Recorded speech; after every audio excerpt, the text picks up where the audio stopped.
चलिए question number 601 देखते हैं। क्वेश्चन नंबर 601 में पूछा गया है कि संविधान सभा के संघीय संविधान समिति के अध्यक्ष कौन थे। तो इसका सही आंसर हो जाएगा पंडित जवाहरलाल नेहरू। अगला क्वेश्चन, संविधान सभा के प्रारूप समिति के अध्यक्ष कौन थे। तो वो थे BR अम्बेडकर।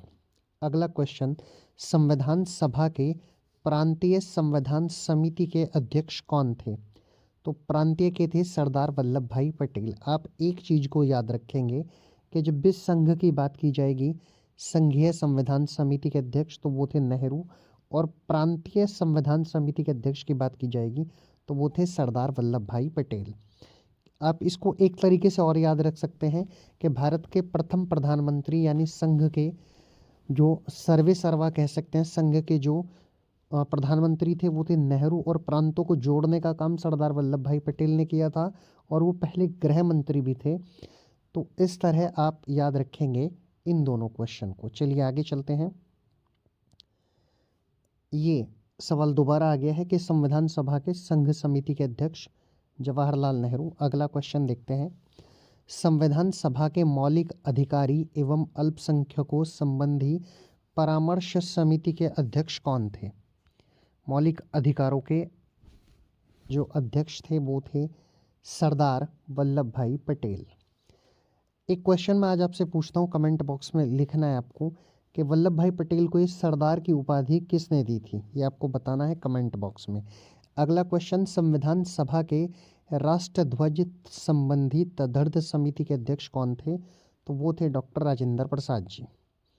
अगला क्वेश्चन देखते हैं, संविधान सभा के मौलिक अधिकार उप समिति के अध्यक्ष कौन थे। तो वो थे JB कृपलानी। अगला क्वेश्चन, संविधान सभा के अल्पसंख्यक उप समिति के अध्यक्ष कौन थे। तो वो थे HC मुखर्जी। अगला क्वेश्चन देखते हैं, संविधान सभा में अनुसूचित जनजाति के सदस्यों की संख्या कितनी थी। तो वो 33 थी। संविधान सभा में महिला सदस्यों की संख्या 15 हो जाएगी। अगला क्वेश्चन, संविधान के निर्माण में कुल कितना टाइम लगा। 2 साल 11 माह 18 दिन। ये आप याद रखेंगे, 2 साल 11 महीने और 18 दिन संविधान के निर्माण में कुल समय लगा था। और संविधान सभा की कुल कितनी बैठकें हुई थी, अगले क्वेश्चन में पूछा गया है। तो आप याद रखेंगे 11 बैठकें हुई थी। अगले क्वेश्चन की तरफ चलते हैं, संविधान के निर्माण पर कुल कितने रुपए खर्च हुए थे। तो आप याद रखेंगे 64,96,729 रुपये ये कुल खर्चा था जो संविधान के निर्माण पर खर्च हुआ था। अगला क्वेश्चन देखते हैं, संविधान सभा की अंतिम बैठक कब हुई थी। तो अंतिम बैठक हुई थी 24 जनवरी 1950 को। अगला क्वेश्चन, संविधान सभा द्वारा किस वर्ष राष्ट्रीय ध्वज को अपनाया गया। तो ये अपनाया गया था 22 जुलाई 1947 को। राष्ट्रीय ध्वज आप याद रखेंगे कब, 22 जुलाई 1947। अगला क्वेश्चन देखते हैं, संविधान सभा द्वारा किस वर्ष राष्ट्रीय गान को अपनाया गया। तो वो अपनाया गया था 24 जनवरी 1950 को। अगला क्वेश्चन, संविधान सभा द्वारा किस वर्ष राष्ट्रीय गीत को अपनाया गया। तो वो भी 24 जनवरी 1950 को। अगला क्वेश्चन, भारत किस वर्ष राष्ट्रमंडल का सदस्य देश बन गया था। मई 1949 में राष्ट्रमंडल का सदस्य देश बना था भारत। अगला क्वेश्चन, स्वतंत्र भारत के प्रथम राष्ट्रमंडल तथा विदेशी मामलों के मंत्री कौन थे। वो थे पंडित जवाहरलाल नेहरू, भारत के प्रथम प्रधानमंत्री। अगला क्वेश्चन, स्वतंत्र भारत के प्रथम सूचना एवं प्रसारण तथा राज्यों के मामलों के मंत्री कौन थे। तो वो थे सरदार वल्लभ भाई पटेल। ये क्वेश्चन जो अगले वाला है ये मैं आपको पहले ही बता चुका हूँ कि स्वतंत्र भारत के प्रथम गृह मंत्री सरदार वल्लभ भाई पटेल थे। चलिए अगला क्वेश्चन देखते हैं, स्वतंत्र भारत के प्रथम खाद्य एवं कृषि मंत्री कौन थे। तो ये हो जाएंगे डॉक्टर राजेंद्र प्रसाद। अगला क्वेश्चन, स्वतंत्र भारत के प्रथम शिक्षा मंत्री कौन थे। अब हम ये जो भारत की पहली कार्यकारिणी बनी थी, केंद्रीय मंत्री परिषद था, उसके बारे में बात कर रहे हैं। तो प्रथम शिक्षा मंत्री डॉक्टर मौलाना अबुल कलाम आज़ाद हुए थे। अगला क्वेश्चन, स्वतंत्र भारत के प्रथम रेलवे एवं परिवहन मंत्री कौन थे? तो वो थे डॉक्टर जॉन मथाई। स्वतंत्र भारत के प्रथम कानून मंत्री की बात की जाए तो वो थे भीमराव अंबेडकर। स्वतंत्र भारत के प्रथम श्रम मंत्री की बात की जाए तो वो थे जगजीवन राम। जगजीवन राम से आपको एक क्वेश्चन और याद रखना है, कभी कभी आपसे पूछ लिया जाता है कि बाबू किसके नाम से पहले लगा था, तो बाबू जगजीवन राम थे इनका पूरा नाम। आगे, स्वतंत्र भारत के प्रथम रक्षा मंत्री कौन थे? वो थे सरदार बलदेव सिंह। आगे चलते हैं। स्वतंत्र भारत के प्रथम स्वास्थ्य मंत्री कौन थे? तो वो थी राजकुमारी अमृता कौर। अगला क्वेश्चन, स्वतंत्र भारत के प्रथम वाणिज्य मंत्री कौन थे? वाणिज्य मंत्री के बारे में पूछा गया है, तो वो थे C.H. भाभा। ये आमा नहीं भाभा है, ये आप ठीक कर लेंगे। कभी कभी स्पेलिंग मिस्टेक हो जाता है, जो हमारी टीम है टाइपिस्ट हैं उनसे गड़बड़ हो जाता है, तो आप इसको माइंड नहीं करेंगे। C.H. भाभा आप इसको याद रखेंगे। अगला क्वेश्चन, स्वतंत्र भारत के प्रथम संचार मंत्री बात की गई है, रफ़ी अहमद किदवई। अगला क्वेश्चन, स्वतंत्र भारत के प्रथम वित्त मंत्री कौन थे? तो वो थे R.K. षणमुगम सेट्टी। अगला क्वेश्चन, स्वतंत्र भारत के प्रथम खान एवं ऊर्जा मंत्री, तो वो थे V.N. गाडगिल। ये भी गलत मिसप्रिंटिंग है, आप इसकी जगह गाडगिल लिख लेंगे। अगला क्वेश्चन, स्वतंत्र भारत के प्रथम उद्योग एवं आपूर्ति मंत्री कौन थे? तो वो थे डॉक्टर श्यामा प्रसाद मुखर्जी। अगला क्वेश्चन, संविधान सभा द्वारा भारतीय संविधान को किस वर्ष पारित किया गया? तो दिन था 26 नवंबर और साल था 1949। आप एक बात और याद रखेंगे, 26 नवंबर को भारतीय संविधान दिवस भी मनाया जाता है। आगे चलते हैं। मूल संविधानों में अनुच्छेदों की संख्या कितनी थी? तो 395 कुल अनुच्छेद थे जो मूल संविधान था, और उसको कितने भागों में बांटा गया था? तो 22 भागों में मूल संविधान को बांटा गया था। आगे चलते हैं। संविधान सभा के सभी समितियों में सबसे महत्वपूर्ण समिति कौन सी थी? तो वो थी प्रारूप समिति, और जिसके अध्यक्ष कौन थे? B.R. अम्बेडकर। अगला क्वेश्चन, संविधान सभा के प्रारूप समिति का गठन कब हुआ था? तो प्रारूप समिति जिसके अध्यक्ष डॉक्टर B.R. अम्बेडकर थे, उस प्रारूप समिति का गठन 29 अगस्त 1947 को हुआ था। अगला क्वेश्चन, संविधान सभा में किस दिन भारतीय संविधान को पहली बार पढ़ा गया? तो पढ़ा गया था 4 नवंबर 1948 को। आगे चलते हैं। संविधान सभा में the constitution as settled by the assembly be passed, ये प्रस्ताव था। ये प्रस्ताव किसने पेश किया था? तो ये पेश किया था डॉक्टर B.R. अम्बेडकर ने। अगला question, the constitution as settled by the assembly be passed, यानी जिसको प्रस्ताव को अम्बेडकर साहब ने पास किया था, बाबा साहब ने पास किया था, वो किस तिथि को पास किया गया था? तो वो किया गया था 26 नवंबर 1948 को। अगला क्वेश्चन, आगे पूछा गया है कि निम्न में से किसे भारतीय संविधान का पिता कहा जाता है? तो कहा जाता है B.R. अम्बेडकर को। अगला क्वेश्चन, भारतीय संविधान पूर्ण रूप से किस वर्ष लागू हुआ? तो वो हुआ था 26 जनवरी 1950 को। आगे चलते हैं। संविधान सभा के लिए हुए चुनाव में मुस्लिम लीग ने कितनी सीटें जीती थी? तो मुस्लिम लीग ने कुल 73 सीटें जीती थी। आपको बताना है कमेंट बॉक्स में कि मुस्लिम लीग की स्थापना किसने की थी और कब की थी और कहाँ पर हुई थी। ये हमें कमेंट बॉक्स में ज़रूर लिखिएगा। आगे चलते हैं। अगला सवाल, 296 सीटों पर संविधान सभा के लिए हुए चुनाव में कांग्रेस ने कुल कितनी सीटें जीती थी? तो कांग्रेस ने 208 सीटें जीती थी। अगला क्वेश्चन, किस संविधान निर्माता को आधुनिक मनु की संज्ञा दी जाती है? तो वो दी जाती है डॉक्टर B.R. अम्बेडकर, यानी बाबा साहब अम्बेडकर को आधुनिक मनु की संज्ञा दी जाती है। अगला क्वेश्चन, पहली बार किस दिन पूर्ण स्वराज दिवस मनाया गया था? तो 26 जनवरी 1930 को। आगे चलते हैं। भारतीय संविधान के शुरुआत के साथ ही किस अधिनियम को समाप्त कर दिया गया? तो भारतीय स्वतंत्रता अधिनियम 1947 और भारत शासन अधिनियम 1935 को समाप्त कर दिया गया था। अगला क्वेश्चन, किसने प्रारूप समिति को अपवहन समिति कहा था? वो कहा था निराजुद्दीन अहमद ने। अगला सवाल, किसने संविधान सभा को हिंदुओं का निकाय कहा था? तो वो कहा था बाहें जिस्काउंट ने संविधान सभा को हिंदुओं का निकाय कहा था। चलिए अगला क्वेश्चन देखते हैं। अगले क्वेश्चन में पूछा गया है कि संविधान सभा ने किस जानवर को प्रतीक यानी मोहर के रूप में अपनाया था? ये क्वेश्चन हमारे शॉर्ट वीडियो में भी मैंने एक दिन आपसे पूछा था। हमारे जो शॉर्ट वीडियो आप चैनल पर जाकर देखेंगे वहाँ भी इस क्वेश्चन को मैंने आपसे पूछा हुआ है।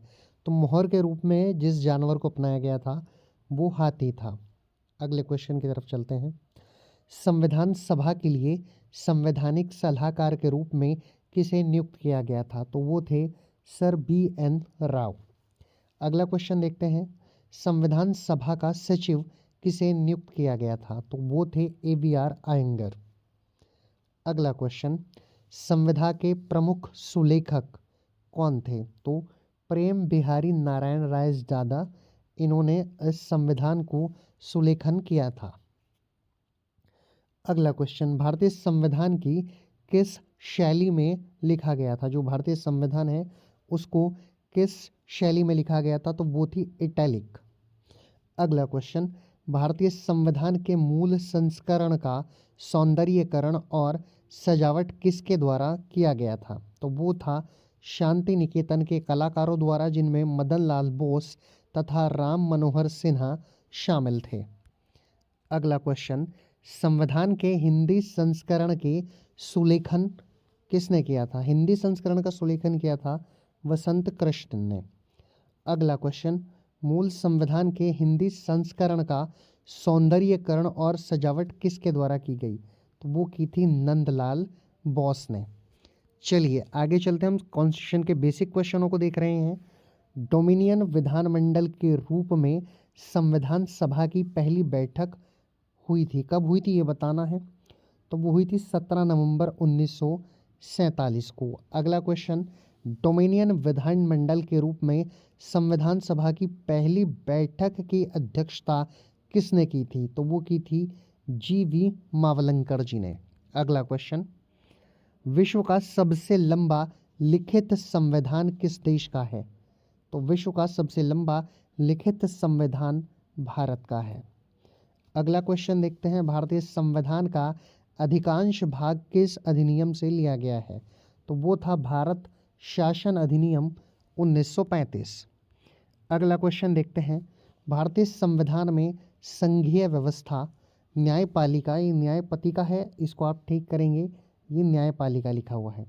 राज्यपाल, आपातकालीन अधिकार तथा लोक सेवा आयोग का विवरण किस अधिनियम से लिया गया है? तो ये लिया गया है भारत शासन अधिनियम 1935 से। अगला क्वेश्चन, भारतीय संविधान का प्रस्तावना यानी उद्देशिका अंग्रेजी में कहें तो प्रिम्बल को किसने प्रस्तुत किया था? तो वो किया था पंडित जवाहरलाल नेहरू ने। अगला क्वेश्चन, संविधान की कुंजी किसे कहा जाता है? तो संविधान की प्रस्तावना को संविधान की कुंजी कहा जाता है। अगला क्वेश्चन, किस संविधान संशोधन अधिनियम के तहत संविधान में समाजवादी, पंथनिरपेक्ष और राष्ट्र की अखंडता शब्द जोड़े गए? तो वो जोड़े गए थे 42वें संविधान संशोधन अधिनियम 1976 के द्वारा। अगला क्वेश्चन, मौलिक अधिकार, संविधान की सर्वोच्चता तथा न्यायपालिका की स्वतंत्रता किस देश के संविधान से ली गए हैं? तो ये लिया गया है अमेरिका। अगला क्वेश्चन, निर्वाचित राष्ट्रपति एवं उस पर महाभियोग, उपराष्ट्रपति, उच्चतम व उच्च न्यायालय के न्यायाधीशों को हटाने की विधि किस देश के संविधान से लिए गए हैं? तो ये भी अमेरिका से लिए गए हैं। अगला क्वेश्चन, भारत में संसदीय शासन प्रणाली तथा एकल नागरिकता का प्रावधान किस देश के संविधान से लिया गया है? तो ये लिया गया है ब्रिटेन से। अगला क्वेश्चन, भारतीय संविधान में नीति निर्देशक सिद्धांत किस देश के संविधान से लिए गए हैं? तो वो लिए गए हैं आयरलैंड से। अगला क्वेश्चन, भारतीय संविधान में राष्ट्रपति द्वारा राज्यसभा में सदस्यों का मनोनयन किस देश के संविधान से लिया गया है? तो ये भी लिया गया है आयरलैंड से। आगे चलते हैं। केंद्र एवं राज्यों के बीच संबंध का प्रावधान किस देश के संविधान से लिया गया है? तो ये लिया गया है ऑस्ट्रेलिया से। आगे चलते हैं। भारतीय संविधान में प्रस्तावना की भाषा तथा समवर्ती सूची का प्रावधान किस देश के संविधान से लिया गया है? तो ये लिया गया है ऑस्ट्रेलिया। आगे चलते हैं। आपातकाल के दौरान राष्ट्रपति को मौलिक अधिकार संबंधी शक्तियों का प्रावधान किस देश के संविधान से लिया गया है? तो ये लिया गया है जर्मनी के संविधान से। अगला क्वेश्चन, भारतीय संविधान में मौलिक कर्तव्य किस देश से लिए गए हैं? तो ये लिए गए हैं स्पेन। इस क्वेश्चन में थोड़ा डाउट है, अभी इस क्वेश्चन को आप रहने दीजिएगा, मौलिक कर्तव्य वाले को। इस क्वेश्चन को अभी हम नहीं लेते हैं, अगले क्वेश्चन पर चलेंगे। संघ व राज्यों के बीच शक्तियों का विभाजन का प्रावधान किस देश के संविधान से लिया गया है? तो वो लिया गया है कनाडा। अगला क्वेश्चन, भारतीय संविधान में संशोधन प्रक्रिया का प्रावधान किस देश के संविधान से लिया गया है? तो जो संविधान संशोधन है वो दक्षिण अफ्रीका से लिया गया है। अगला क्वेश्चन देखते हैं। संघ व राज्य तथा केंद्र शासित प्रदेशों का उल्लेख किस अनुसूची में मिलता है? तो ये मिलता है पहली अनुसूची। अगला क्वेश्चन, संविधान के किस संशोधन के द्वारा दिल्ली की राष्ट्रीय राजधानी क्षेत्र का दर्जा दिया गया? ये दिया गया हो जाएगा, यहाँ पर दिया गया, ये आपको बताना है। तो वो था 69वां संविधान संशोधन। अगला क्वेश्चन, भारतीय राज्य व्यवस्था के विभिन्न पदाधिकारियों जैसे राष्ट्रपति, राज्यपाल, राज्यसभा के सभापति और लोकसभा के अध्यक्ष तथा उपाध्यक्ष के वेतन, भत्ते और पेंशन आदि का उल्लेख किस अनुसूची में किया गया है? तो ये किया गया है दूसरी अनुसूची। अगला क्वेश्चन, उच्चतम न्यायालय और उच्च न्यायालय के न्यायाधीश तथा भारत के नियंत्रक महालेखा परीक्षक का वेतन तथा पेंशन का उल्लेख किस अनुसूची में किया गया है? तो ये दूसरी अनुसूची में किया गया है। अगला क्वेश्चन, शहरी क्षेत्रों की स्थानीय स्वशासन संस्थाओं को कार्य करने का उल्लेख किस अनुसूची में मिलता है? तो वो मिलता है 12वीं अनुसूची में। अगला क्वेश्चन, 12वीं अनुसूची में कुल कितने विषय प्रदान किए गए हैं? तो 12वीं अनुसूची में कुल 18 विषय प्रदान किए गए हैं। अगला क्वेश्चन, भारतीय संविधान में 12वीं अनुसूची को किस संवैधानिक संशोधन के तहत जोड़ा गया? तो 12वीं जोड़ी गई थी 74वां संविधान संशोधन 1993। अगला क्वेश्चन देखते हैं। भारतीय संविधान में पंचायती राज संस्थाओं को कार्य करने का उल्लेख किस अनुसूची में मिलता है? तो वो मिलता है 11वीं अनुसूची में। अगला क्वेश्चन, 11वीं अनुसूची में कुल कितने विषय प्रदान किए गए हैं? तो 11वीं अनुसूची में कुल 29 विषय प्रदान किए गए हैं। आगे चलते हैं। 11वीं अनुसूची को भारतीय संविधान में किस संवैधानिक संशोधन के तहत जोड़ा गया? तो वो 73वें संविधान संशोधन 1993 के तहत जोड़ा गया था। अगला क्वेश्चन, दल बदल से संबंधित प्रावधानों का उल्लेख संविधान की किस अनुसूची में मिलता है? तो ये मिलता है 10वीं अनुसूची में। आगे चलते हैं। भारतीय संविधान में 10वीं अनुसूची को किस संवैधानिक संशोधन के तहत जोड़ा गया? तो ये जोड़ा गया था 52वें संवैधानिक संशोधन 1985 के द्वारा। आगे देखते हैं। भारत के विभिन्न पदाधिकारियों जैसे राष्ट्रपति, उपराष्ट्रपति, मंत्री, उच्चतम एवं उच्च न्यायालय के न्यायाधीश द्वारा भी ली जाने वाली शपथ का उल्लेख किस अनुसूची में मिलता है? तीसरी अनुसूची में। ये आप थोड़ा करेक्शन कर लेंगे, ये ली है। अगला क्वेश्चन, विभिन्न राज्यों तथा केंद्र शासित प्रदेशों के राज्यसभा में प्रतिनिधित्व का विवरण किस अनुसूची में मिलता है? तो ये मिलता है चौथी अनुसूची में। अगला क्वेश्चन, केंद्र व राज्यों के बीच शक्तियों के बंटवारे का उल्लेख किस अनुसूची में किया गया है? तो ये हो जाएगी आपकी 7वीं अनुसूची। संघ सूची, राज्य सूची तथा समवर्ती सूची को किस अनुसूची के अंतर्गत रखा गया है? तो ये 7वीं अनुसूची के अंतर्गत रखा गया है, शक्तियों का बंटवारा किया गया है। आगे चलते हैं। वर्तमान में संघ सूची में कितने विषय हैं?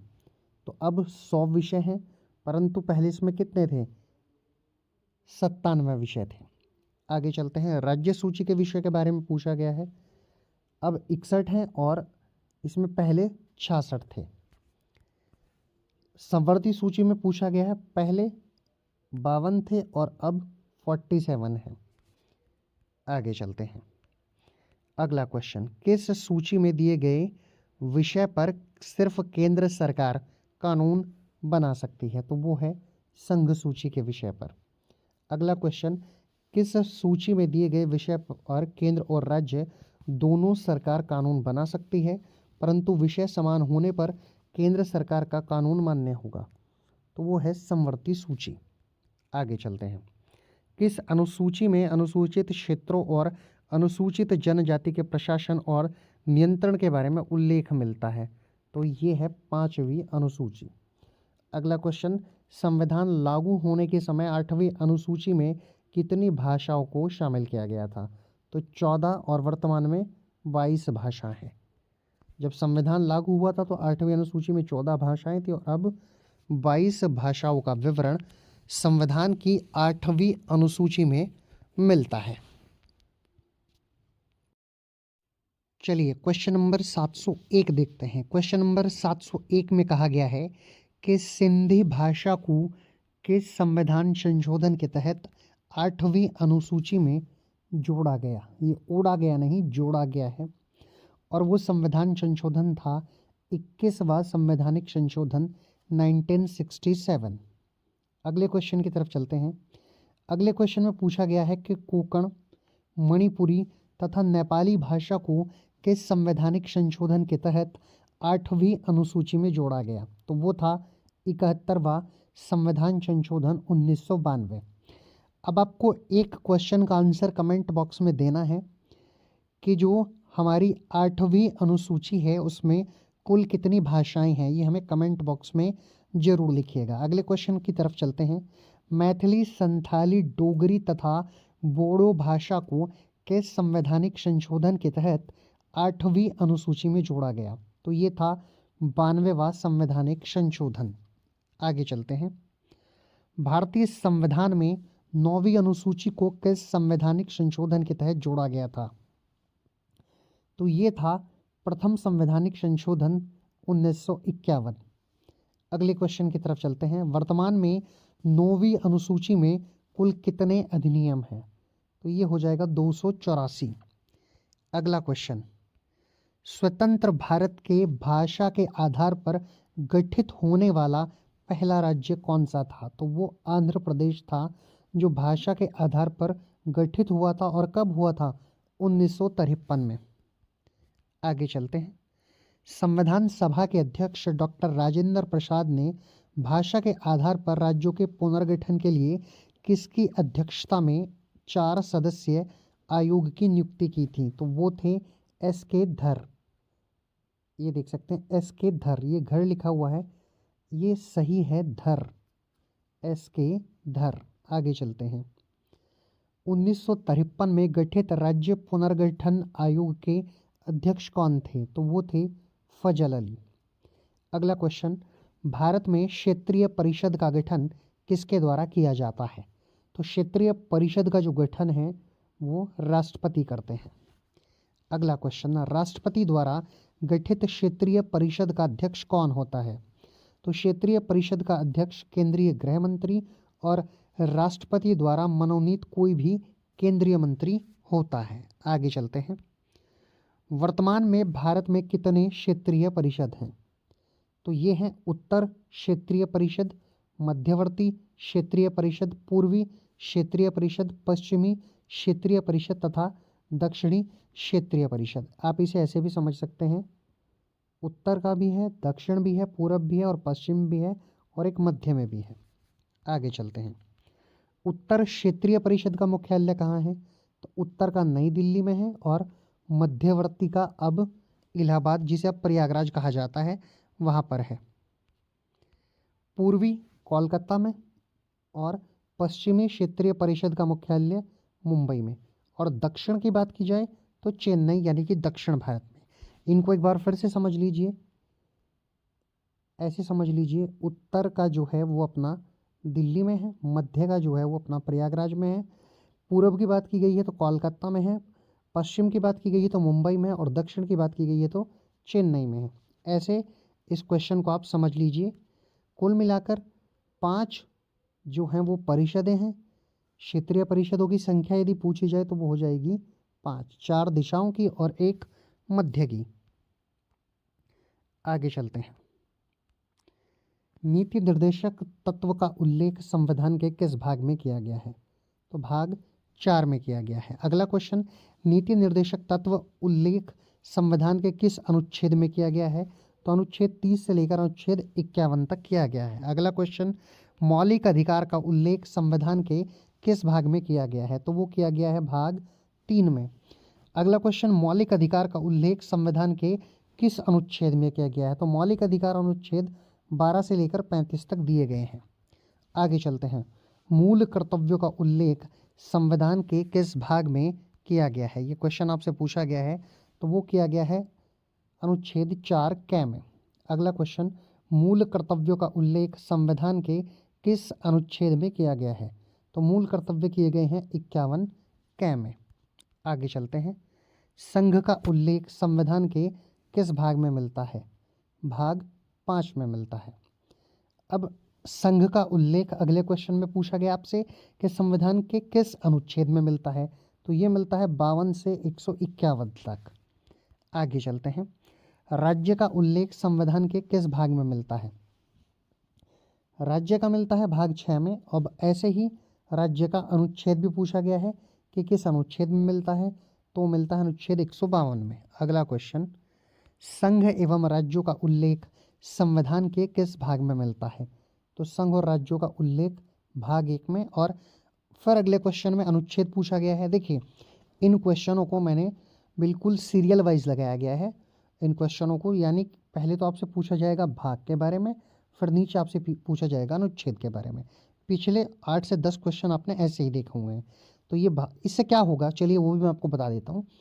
इससे आपके भाग याद हो जाएंगे संविधान के, और उनके आर्टिकल याद होने में मदद मिल जाएगी। सीधा सीधा इसीलिए इन क्वेश्चनों को भाग और आर्टिकल में लगाया गया है। तो संघ एवं राज्यों का उल्लेख भाग 1 में है और अनुच्छेद 1 से 4 तक दिया गया है। चलिए अब बात करते हैं आगे। नागरिकता का उल्लेख किस भाग में है? नागरिकता का उल्लेख मिल जाएगा भाग 2 में। और इसके अनुच्छेद की बात की जाए तो 5 से 11 तक नागरिकता के बारे में उपबंध भारतीय संविधान में दिए गए हैं। चलिए आगे पूछा गया है पंचायती राज को, पंचायती राज का उल्लेख, यह है भाग 9 में। और अनुच्छेद 243 कै से अनुच्छेद 243 अण तक इनको दिया गया है। चलिए बात की गई है संघ और राज्यों के बीच संबंध के बारे में उल्लेख किस भाग में दिया गया है? तो वो दिया गया है भाग 11 में। और संघ और राज्यों के बीच जो संबंध है वो अगर अनुच्छेद की बात की जाए तो 245 से 263 तक दिया गया है। ये आर्टिकल है, ये आर्टिकल है, ये भाग है, यानी ये अनुच्छेद है और ये भाग है।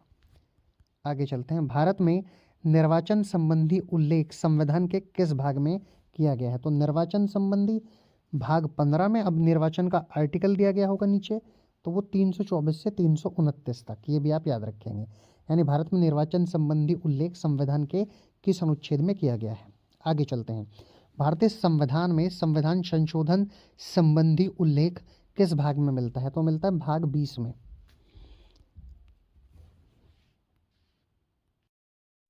चलिए अगला क्वेश्चन देखते हैं। क्वेश्चन नंबर 738 में कहा गया है कि संविधान संशोधन संबंधी उल्लेख किस अनुच्छेद में मिलता है?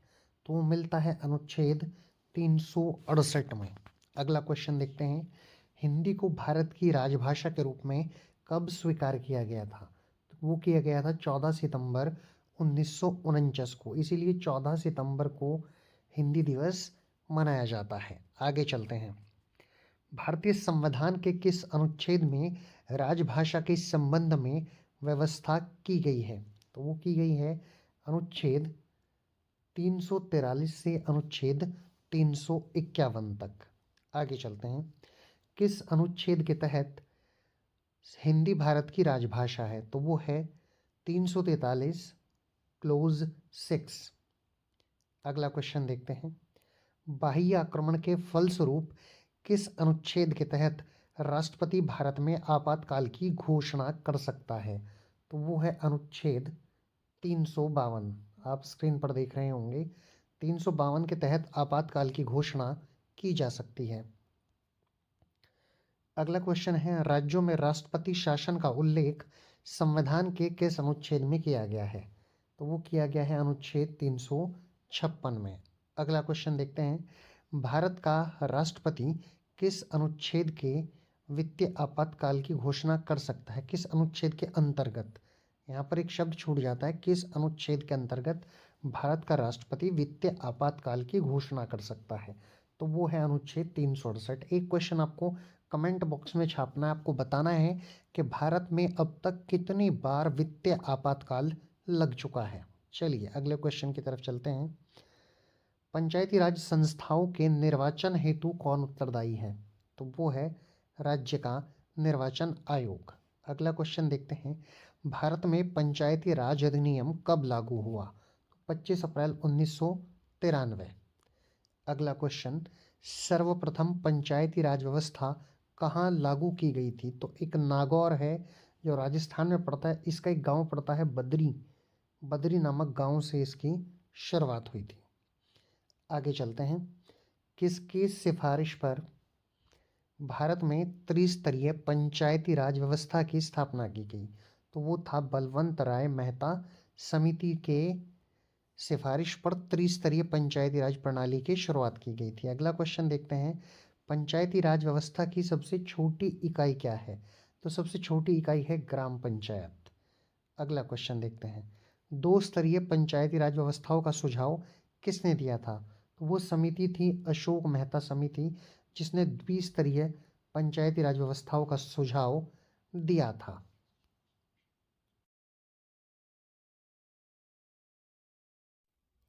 चलिए क्वेश्चन नंबर 751 देखते हैं।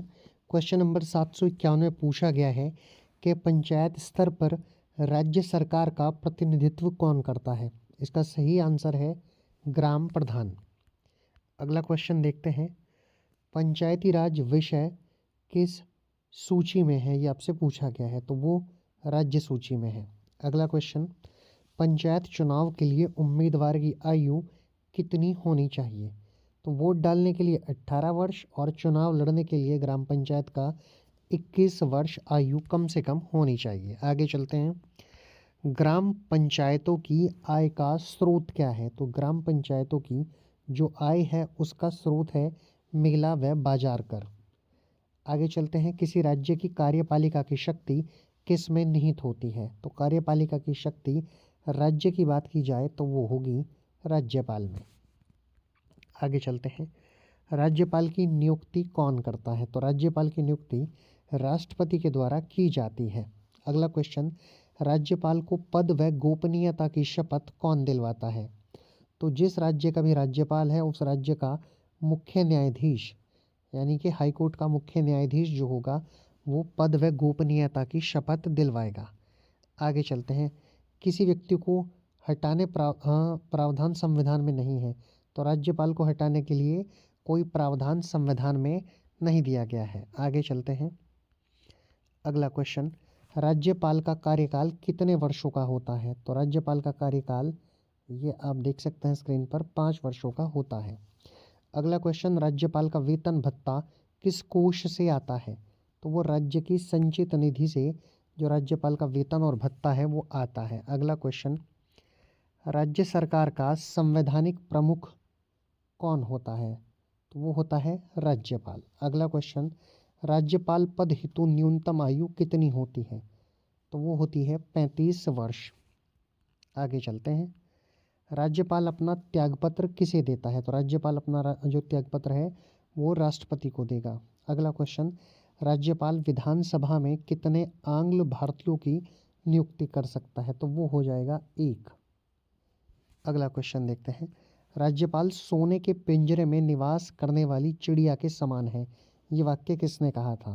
तो ये कहा था सरोजिनी नायडू ने। आगे चलते हैं, किसकी अनुमति के बिना किसी राज्य की विधानसभा में कोई धन विधेयक पास नहीं हो सकता। तो राज्यपाल की अनुमति के बिना किसी भी राज्य की विधानसभा में कोई धन विधेयक पास नहीं हो सकता है। अगला क्वेश्चन, राज्य सरकार को कौन भंग कर सकता है? तो राज्य सभा जो है उसको राज्यपाल की सिफारिश पर राष्ट्रपति भंग करता है। अगला क्वेश्चन, भारत के किस उच्च न्यायालय में न्यायाधीशों की संख्या सबसे कम है? तो वो है सिक्किम उच्च न्यायालय। आगे चलते हैं, भारत के किस न्यायालय में न्यायाधीशों की संख्या सबसे अधिक है? तो वो है इलाहाबाद उच्च न्यायालय। आगे चलते हैं, उच्च न्यायालय के क्षेत्राधिकार को हटाने या बढ़ाने का अधिकार किसको है? तो वो है भारतीय संसद को। आगे चलते हैं, उच्च न्यायालय के न्यायाधीशों की नियुक्ति कौन करता है? तो उच्च न्यायालय के जो न्यायाधीश हैं उनकी नियुक्ति राष्ट्रपति करते हैं। स्क्रीन थोड़ा हिल रहा है, आप यहाँ देखेंगे राष्ट्रपति। अगला क्वेश्चन, उच्च न्यायालय के न्यायाधीशों की सेवानिवृत्ति आयु कितनी होती है? तो उनकी सेवानिवृत्त आयु होती है 62 वर्ष। अगला क्वेश्चन देखते हैं, किसी भी उच्च न्यायालय में प्रथम महिला मुख्य न्यायाधीश कौन थी? तो वो थी लीला सेठ। अगला क्वेश्चन देखते हैं, भारतीय संविधान के किस अनुच्छेद के अनुसार प्रत्येक राज्य का एक उच्च न्यायालय होगा? ये कहा गया है अनुच्छेद 214 में। अगला क्वेश्चन देखते हैं, उच्च न्यायालय के न्यायाधीशों को उसके पद व गोपनीयता की शपथ कौन दिलाता है? ये दिलाता नहीं, दिलवाता है। तो उस राज्य का राज्यपाल। वर्तमान में भारत में कुल कितने उच्च न्यायालय हैं? ये क्वेश्चन पूछा गया है। तो वर्तमान समय में भारत में 25 उच्च न्यायालय हैं अभी फिलहाल। आगे चलते हैं, भारत का 25वां उच्च न्यायालय कौन सा है? तो भारत का 25वां उच्च न्यायालय आंध्र प्रदेश का उच्च न्यायालय है। अगला क्वेश्चन, किसी राज्य के उच्च न्यायालय के न्यायाधीशों के वेतन एवं भत्ते का संबंध किससे होता है? तो संबंधित राज्य की लोक लेखा निधि से होता है। अगला क्वेश्चन, भारतीय संविधान का संरक्षक एवं व्याख्याकार कौन होता है? तो भारतीय संविधान का संरक्षक एवं व्याख्याकार सर्वोच्च न्यायालय होता है। अगला क्वेश्चन, उच्चतम न्यायालय यानी कि सुप्रीम कोर्ट का गठन संबंधी प्रावधान संविधान के किस अनुच्छेद में किया गया है? तो वो किया गया है अनुच्छेद 124 में। अगला क्वेश्चन देखते हैं, किस अधिनियम के अंतर्गत सर्वोच्च न्यायालय की स्थापना की गई थी? तो वो की गई थी रेगुलेटिंग एक्ट 1773 के अंतर्गत। आगे चलते हैं, अगला क्वेश्चन, संविधान में मूल रूप से सर्वोच्च न्यायालय में एक मुख्य न्यायाधीश सहित कितने न्यायाधीशों की व्यवस्था की गई थी? तो वो की गई थी 8। अगला क्वेश्चन, वर्तमान में सर्वोच्च न्यायालय में मुख्य न्यायाधीश सहित न्यायाधीशों की कुल संख्या कितनी है? तो ये है 34। अगला क्वेश्चन देखते हैं, उच्च न्यायालय में न्यायाधीशों की संख्या में वृद्धि करने का अधिकार किसको है? तो ये अधिकार दिया गया है संसद को। अगला क्वेश्चन, सर्वोच्च न्यायालय के न्यायाधीश की नियुक्ति कौन करता है? तो सर्वोच्च न्यायालय का जो न्यायाधीश है उसकी नियुक्ति राष्ट्रपति करता है। अगला क्वेश्चन, उच्चतम न्यायालय के न्यायाधीशों की सेवानिवृत्ति की आयु क्या है? ये आम नहीं, ये आयु है, वो हो जाएगी 65 वर्ष। अगला क्वेश्चन, सर्वोच्च न्यायालय के न्यायाधीश को उसके पद से कैसे हटाया जा सकता है? तो महाभियोग के द्वारा सर्वोच्च न्यायालय के न्यायाधीश को उसके पद से हटाया जा सकता है। आगे चलते हैं, भारत के प्रथम मुख्य न्यायाधीश कौन थे? ये आपको बताना है। तो ये थे हरिलाल जे कानिया, इनको H.J. कानिया भी कहा जाता है। अगला क्वेश्चन, जनहित याचिका कहाँ दायर की जाती है? तो जनहित याचिका सर्वोच्च न्यायालय में दाखिल की जाती है। अगला क्वेश्चन देखते हैं, सर्वोच्च न्यायालय का मुख्य न्यायाधीश कौन हो सकता है? तो उसके लिए शर्त है जिसने कम से कम 10 वर्ष उच्च न्यायालय में वकालत की हो या 5 वर्ष किसी उच्च न्यायालय में न्यायाधीश रहा हो। आगे चलते हैं, मौलिक अधिकारों की रक्षा कौन करता है? तो मौलिक अधिकारों की रक्षा करता है सर्वोच्च न्यायालय। अगला क्वेश्चन, निर्वाचन आयोग का गठन कौन करता है? तो निर्वाचन आयोग का गठन करता है राष्ट्रपति। अगला क्वेश्चन, परिसीमन आयोग का अध्यक्ष कौन होता है? तो मुख्य निर्वाचन आयुक्त जो होते हैं वो परिसीमन आयोग के अध्यक्ष होते हैं। आगे चलते हैं। भारत के प्रथम मुख्य चुनाव आयुक्त कौन थे? तो वो थे सुकुमार सेन। अगला क्वेश्चन, भारत में सार्वजनिक मताधिकार के आधार पर प्रथम चुनाव कब हुए थे? तो ये हुए थे 1952 में। आगे चलते हैं। भारत में पहली बार महिलाओं को मताधिकार कब प्राप्त हुआ? इंपॉर्टेंट क्वेश्चन है, आप याद रखेंगे। तो भारत में मताधिकार प्राप्त हुआ 1980 में। अगला क्वेश्चन, निर्वाचन आयुक्त को पदच्युत यानी डिसमिस करने का अधिकार किसको है? तो ये अधिकार दिया गया है राष्ट्रपति को। अगला क्वेश्चन देखते हैं। लोकसभा या विधानसभा में किसी चुनावी प्रत्याशी की जमानत राशि कब जब्त कर ली जाती है? तो ये जब्त होती है जब कम से कम 1/10 भाग मतदान वो वोट प्राप्त नहीं करता है, तो उसकी जो जमानत धनराशि है उसको जब्त कर लिया जाता है। अगला क्वेश्चन, मुख्य निर्वाचन आयुक्त की सेवानिवृत्ति आयु कितनी होती है? तो मुख्य निर्वाचन आयुक्त की जो सेवानिवृत्त की आयु है वो 6 वर्ष या 65 वर्ष जो भी पहले हो वो होती है। यदि 6 वर्ष कार्यकाल को पूरा करता है तो पूरा हो जाएगा। यदि उसकी आयु बीच में 65 वर्ष हो जाती है तो उसको रिटायर कर दिया जाएगा। अगला क्वेश्चन, लोकसभा का अध्यक्ष का चुनाव जो है वो कौन करता है? तो जो लोकसभा के सदस्य हैं उन्हीं सदस्यों में से लोकसभा का अध्यक्ष चुना जाता है। ये आप याद रखेंगे। एक क्वेश्चन और आप याद रखेंगे कि लोकसभा का जो अध्यक्ष है वो शपथ ग्रहण नहीं करता है। लोकसभा सदस्य के रूप में उसकी शपथ हो जाती है, उसके बाद जब वो लोकसभा का अध्यक्ष बनता है तो वो शपथ को ग्रहण नहीं करता है, उसके लिए कोई शपथ की आवश्यकता नहीं होती है।